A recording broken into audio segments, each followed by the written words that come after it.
ছোট পর্দার জনপ্রিয় অভিনেত্রী আজমেরী হক বাঁধন নাটক, মডেলিং ও সিনেমায় একের পর এক চমক দিয়ে দর্শকদের নজর কেড়েছেন তিনি। দেশের গণ্ডি পেরিয়ে অভিনয়ের দ্যুতি ছড়িয়েছেন বলিউডেও। কান চলচ্চিত্র উৎসবেও প্রশংসা কুড়িয়েছেন। 2010 সালের 8 সেপ্টেম্বর ব্যবসায়ী সনেটকে বিয়ে করেছিলেন বাঁধন।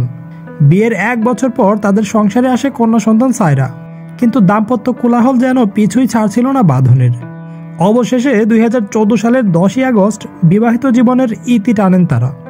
বিচ্ছেদের পর মেয়ে সায়রাকে নিয়েই সংসার অভিনেত্রী আজমেরী হক বাঁধনের। প্রায় 1 দশক ধরে সিঙ্গেল মাদার হিসেবে মেয়েকে বড় করে তুলেছেন তিনি। মাঝে অনেক ঝড়ঝাপটা গেলেও সেসব পাত্তা না দিয়ে মেয়েকে নিয়ে সুখেই জীবন পাড়ি দিচ্ছেন বাঁধন।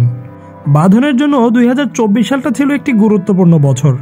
গত বছর গুটি ওয়েবের জন্য পুরস্কৃত হয়েছেন তিনি। পাশাপাশি ডেইলি স্টার ওটিটিতে পপুলার অ্যাওয়ার্ড ও সিজিএফবি অ্যাওয়ার্ডও পেয়েছেন তিনি। এছাড়া গত বছর গণঅভ্যুত্থানে সরাসরি অংশগ্রহণ করে বেশ আলোচনায় ছিলেন বাঁধন। নতুন বছরের পরিকল্পনা কি?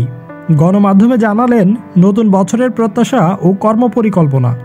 বাঁধন বলেন, গত বছরটা ছিল একেবারেই ডিফারেন্ট। দেশের মানুষের জন্য ঐতিহাসিক একটা বছর। 2024 সালে গণঅভ্যুত্থানের শহীদরা তাদের জীবনের বিনিময়ে আমাদের নতুন বাংলাদেশ নির্মাণের যে সুযোগ করে দিয়েছেন, সেটা সঠিক পথেই এগিয়ে যাক। নতুন এক বাংলাদেশ তৈরি হোক আমাদের। গত বছর আমাদের যে সংস্কার শুরু হয়েছে, নতুন বছরে সেটা সুন্দর একটি নির্বাচনের মাধ্যমে গণতান্ত্রিক একটি সরকার আসুক, এটাই চাই। নতুন বছরে জীবনসঙ্গী খোঁজার ব্যাপারে অভিনেত্রী বেশ ইতিবাচক। বিয়ে প্রসঙ্গে বাঁধন বলেন, ব্যক্তিগত জীবন নিয়ে যদি বলি তাহলে বলবো পরিবার থেকে পাত্র খোঁজা হচ্ছে। মনের মতো পাত্র পেলেই বিয়ে করব। আমার ভক্ত অনুরাগীদের নতুন বছরের শুভেচ্ছা। দোয়া করি নতুন বছরটা সবার ভালো কাটুক।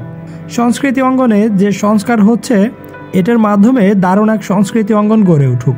প্রসঙ্গত, নতুন বছরে বাঁধনকে দেখা যাবে সানি সারোয়ারের এশা মার্ডার সিনেমায়।